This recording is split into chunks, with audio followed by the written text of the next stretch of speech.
que se cura, que se...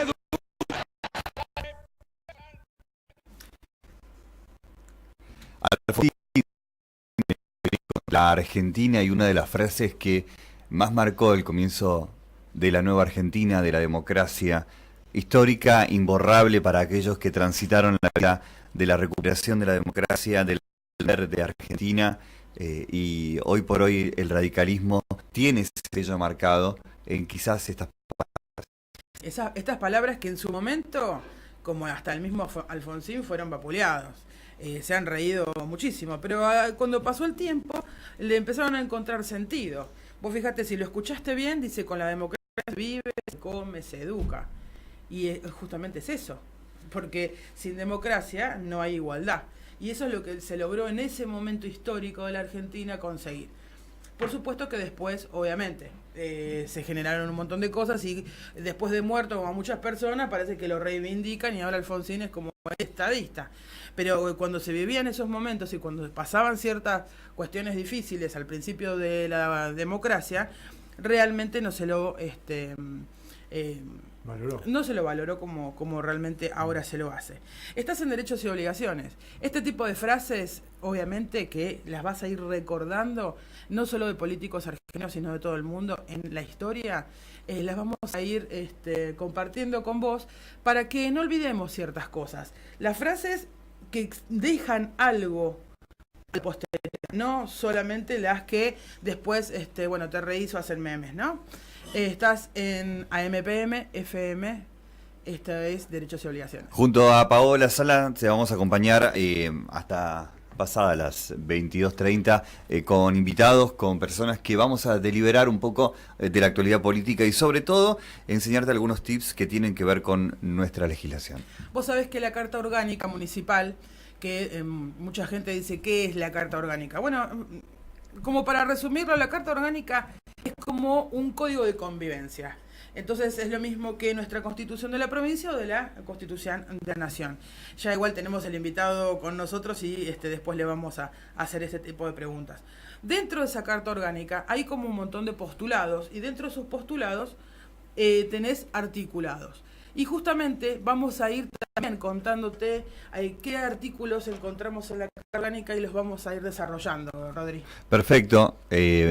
Dentro del comienzo de lo que es el título 3 de la legislación municipal, allí en la Constitución provincial, o mejor dicho, dentro de los reglamentos que impuso la legislatura, está el origen de las cartas orgánicas, y es el artículo 105 que dice que las ordenanzas tienen origen en los consejos deliberantes por proyectos presentados por sus miembros, por el intendente municipal o por los ciudadanos en ejercicio del derecho de iniciativa popular, y tienen por objeto crear, fomentar, respetar, suspender o derogar una normativa general.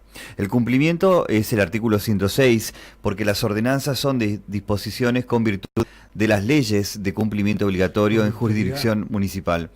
Son dictadas conforme a las facultades conferidas por el Consejo Deliberante, por la presente Carta Orgánica, por la Constitución Provincial de Río Negro o la Nacional. Claro, justamente lo que te está diciendo es: nuestra máxima ley, digamos, se llama ordenanza. Esa ordenanza la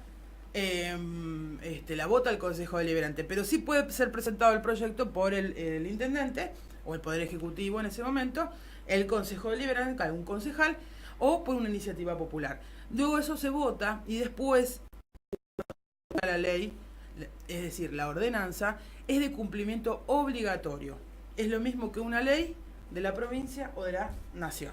Esto no vamos a estirarnos, pero vamos a como para que vayamos sacándole un poco el miedo, sacándole un poco el polvo a la Carta Orgánica, porque obvio, me parece que directamente ni se abre, ¿no? ¿Qué te parece si ya hablamos con nuestro invitado? Porque está convaleciente, y muchas gracias. Convaleciente, pero con mucha vida, con mucha juventud, así que aprovechamos para saludar al doctor Miguel Whisky, que está en los estudios de AMPM. Buenísimo, gracias chicos, buenas noches, gracias por invitarme. Este programa me encanta, me gusta mucho que hablen de la Carta Orgánica, que la Carta Orgánica la incorporemos como algo que es nuestro, es algo que tendría que ser orgánico como parte de nuestro propio organismo, porque no solamente es una cuestión biológica, sino que cuando uno es ciudadano tiene un solo modo de comunicarse, que son las normas. Y está buenísimo que nosotros incorporemos la norma, porque ha habido gente que, adelantándosenos, nos ha formado así como alguien nos dio en un momento un idioma, hay legisladores nuestros que nos han dado una forma de vivir, nos han allanado el camino. Entonces está genial que nosotros incorporemos ese idioma, porque es el idioma con el que tenemos que hablar todos. Y está buenísimo que lo hablemos y que sea algo natural para nosotros. La carta orgánica, me estaba tratando de fijar el articulado, pero digamos lo dice solapadamente.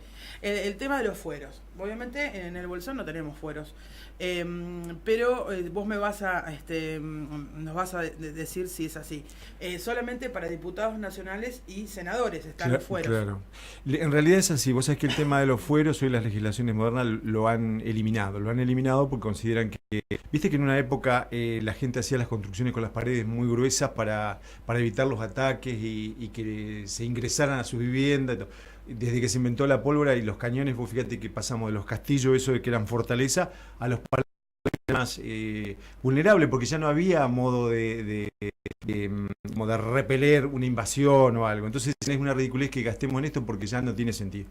Y con las inmunidades pasa lo mismo. La inmunidad es una garantía que rodea eso, al foro, al círculo. Foro quiere decir círculo.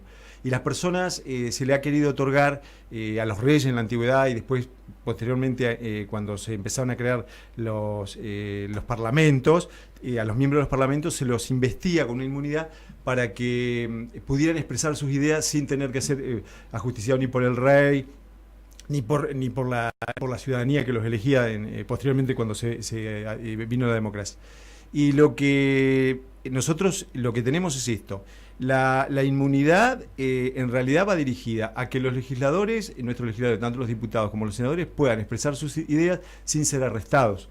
Es una inmunidad de arresto, o sea, el senador puede expresar sus ideas. Y está buenísimo cuando uno ve en la televisión que nuestros legisladores expresan muchas ideas que de alguna manera reflejan nuestro modo de sentir, y el hecho de que tengan la posibilidad de decirlo públicamente, a nosotros, no sé si les ocurre a ustedes lo mismo, uno se siente como oxigenado, liberado, como que hay alguien en nuestro territorio que está diciendo lo que nosotros pensamos. Y que muchas veces, como ha ocurrido en distintas épocas de la historia argentina, hay muchos políticos que a nosotros nos han interpretado y han dicho cosas que nosotros queríamos decir, pero nosotros no las podíamos decir. No las podíamos decir en nuestro pueblo, claro, porque nos acusaban de comunistas, o nos perseguían los militares, o nos perseguían las fuerzas que en ese momento,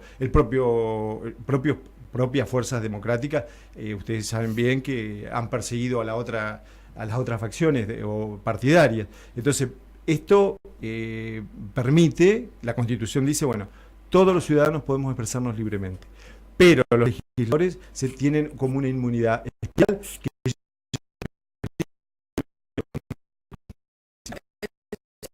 que es virtud tanto que en realidad una inmunidad absoluta ante un delito que tranquilamente puede ser condenado a un civil, a un vecino de calle, digamos. Claro. Como la corrupción, como un robo. Está pasando como en la época de la Revolución Francesa, cuando se derribó la Bastilla, ¿se acuerdan? Cuando se derribó en realidad lo que hacía el pueblo francés, porque no había nadie dentro, en realidad era una prisión que inspiraba al pueblo francés una represión terrible, porque era la imagen propia del despotismo.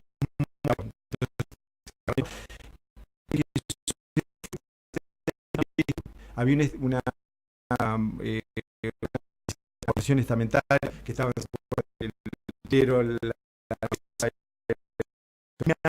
oprimía literalmente, no solamente con los impuestos, sino que aparte había como una relación de vasallaje respecto del pueblo, y eso se terminó. Y se terminó con que cuando el pueblo tomó dimensión de esto, de la libertad, de que nadie puede, que todos somos iguales ante el creador, ante la ley, ante lo que fuese. Y eso, todos los que eran privilegios feudales. Y a mí me parece que ahora pasa lo mismo. Argentina está tomando dimensión de que nuestros legisladores no tienen por qué tener un privilegio. Yo pienso que esto, saben que fue hecha en la época del gobierno de la Rúa, después de todo el tema la Banelco y todo eso. Y en realidad es una ley que lo que terminó es bueno, lo que comentaban ustedes, de dar, se abusó de esto. En realidad está buena la inmunidad, pero el tema es que se lo utiliza como claro, para todo. Y ha terminado siendo una. ¿Qué es lo que dice? ¿Qué es lo que dice la mayoría de los ciudadanos? Que es un aguantadero, que es el reducto donde los más poderosos se van a refugiar para que no los toque la ley, para que no los toque la justicia, para que no llegue la justicia. Con todo lo que significa el tráfico de influencias, ya sea para una empresa, que es donde va a buscar alguna ley que lo favorezca tanto en lo laboral como en lo impositivo, como en los partidos, en lo partidario, como en las tantas cosas que influye el Senado y diputados en la nación. Estaba mirando mientras tanto todos los casos de corrupción que hay en Latinoamérica y veía como los presidentes, y la misma historia repetida, el patrón en México, en Venezuela, en Colombia, como el patrón de la corrupción, cuando existe una inmunidad tan absoluta que quizás fue marcada en un principio con esa potestad de dar el marco de la libertad de expresión ante gobiernos que fueron militares y donde hablar era imposible o la democracia era tan endeble. Estábamos a un pasito de vuelta de los militares, estoy hablando de Latinoamérica en general, ¿no? Esa elección de poder decir. Ahora, el poder hacer y poder ser cómplice fue lo que finalmente terminó con los Banelco, como lo estamos viendo ahora y como se sigue viendo en cada estrato. Uno lo puede percibir, esto es una cuestión de percepción, porque una certeza obligaría a una denuncia de cualquiera de nosotros, en un concejal, en un legislador, en un funcionario, en cualquiera que esté en un ámbito legislativo influyente a la hora de votar, que termina negociando un lobby o con una empresa o con un sector determinado. Viste, Rodrigo, que en Norteamérica el lobby está admitido. Sí, el lobby es una profesión y está promovida y aceptada y es legal. El tema son cómo se usan las cosas, porque las inmunidades bien usadas están genial, y más en los países que han sido tan opresivos como los nuestros, que hemos tenido dictadura, que hemos tenido partidos como el caso del peronismo, que ha incentivado la delación, la persecución. Entonces, tener una inmunidad era una garantía de que por lo menos nuestros representantes, los radicales o los partidos de izquierda que están, pudieran estarse, estaba buenísimo. Pero ¿qué pasa? Eso en su momento tuvo esa acción, pero después se desvirtuó. Y lo que era una herramienta y un recurso hermoso se ha utilizado para... No sé si el legislador no lo tuvo en cuenta o sinceramente por el tema de la corrupción de las costumbres y de los negocios y todo eso, se terminó utilizando este recurso legal con otro fin. Agrego simplemente Estados Unidos, dos grandes diferencias. Primero, una causa moral te lleva a renunciar. Cualquier causa moral personal te lleva a renunciar, sí, mínima o máxima. No solamente la sospecha, sino que la causa ya te lleva a renunciar, que le pasa, lo hemos visto a presidentes, a legisladores, bueno. Y la otra es que la forma de recaudarla de la política está blanqueada. Las empresas aportan y los ciudadanos aportan y está blanqueado y forma parte de ese blanqueo que también falta en la Argentina. Claro, no está mal visto. Primero, en Estados Unidos, yo pienso que también, a veces analizado, esto lo dicen los sociólogos, yo lo comparto también, que ellos tienen otra matriz incluso religiosa. El tema del dinero, del éxito económico, no está vedado ni está mal mirado como el catolicismo acá, que mira, que siempre, incluso hay una parábola tristísima que dice que en el reino de los cielos va a poder pasar un camello por el agujero de una aguja y que un rico entre al reino de los cielos, dice. Y eso es terrible porque pareciera ser que el tema de la riqueza tiene que ver con la corrupción. Entonces esto siempre se ha mirado esto así. Entonces el que es rico, acá en Argentina, el que tiene eso, se lo mira con sospecha, como que es fruto de la corrupción que lo ha obtenido. Claro, lo ha hecho. Y en cambio en Norteamérica se lo mira con beneplácito y se lo promueve y se lo toma como un ejemplo, digamos. Fíjate que dentro de lo que estamos hablando y lo que involucra nuestro programa, que es Derechos y Obligaciones, hay algo que, bueno, vos y muchas personas lo saben, pero otras no.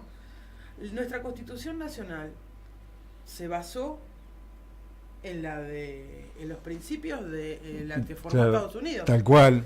Y tiene prácticamente la mayoría de los principios de cuando se independizó Estados Unidos. Tal cual, sí, sí. Digamos, acá no hay Sí. nada nuevo. El otro día, Pero, sí. pero no digo, pero estaban hablando de Estados Unidos. De todos modos, por más que esté todo regulado, reglamentado, el tema de la corrupción y el tema de los chanchullos y qué sé yo es inherente ya hasta al ser humano. Claro. Por lo tanto, en Estados Unidos también pasan cosas, en todos lados pasan cosas. Pero fíjate, la sí, diferencia sí. la diferencia es que hay 200 años de Antigua. democracia. Claro.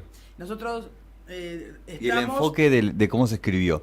La Constitución de Norteamérica es blanco y la de Argentina es negro.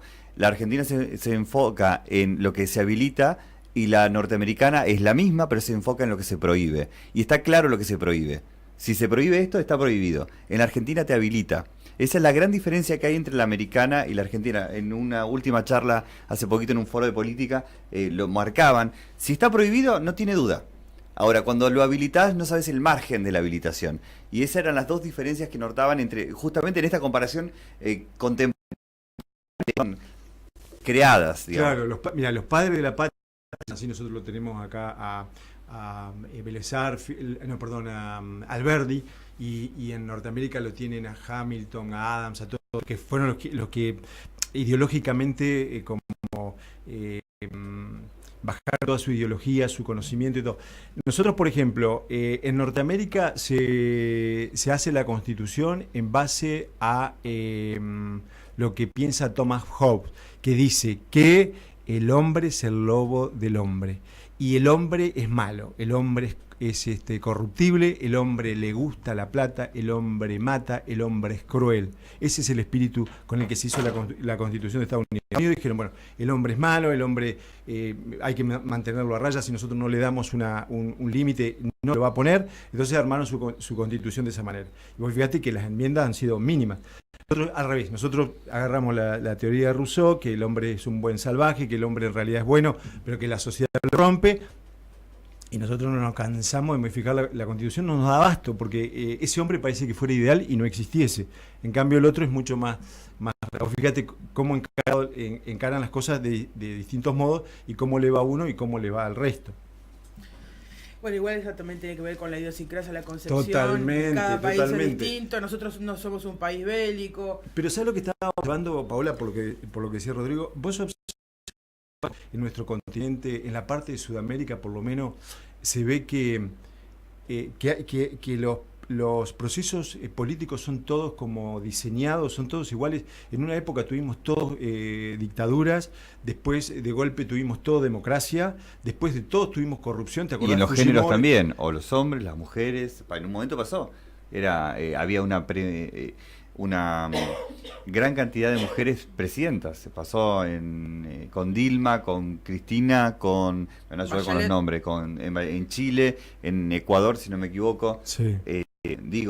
Claro, como que hay como una corrientes. Pero yo lo que a mí me gustaría saber, si esto es una corriente o es algo que viene diseñado. ¿Viste? Que es la gran duda. Esa es la gran esto teoría. Es una gran conspiración. Porque vos fíjate que es muy el sistemático. Plan Cóndor viene. Pero fíjate otra cosa. Collor de Mello, Menem, Fujimori y todo. Fíjate que eran todos del mismo, todos corruptos. Y estuvieron procesados por casi los mismos delitos. Es decir, ¿cómo esto es tan...? Por eso la humanidad, o la humanidad es muy, digamos, sensible a todo el tema de las modas, de las modalidades, y eso se transfiere a toda la humanidad y se globaliza, o evidentemente alguien que diseña matrices políticas y se van cumpliendo. Ahora nosotros tenemos los mismos procesos, los mismos procesos judiciales en toda Sudamérica. ¿Viste? Como que sí. Es muy llamativo.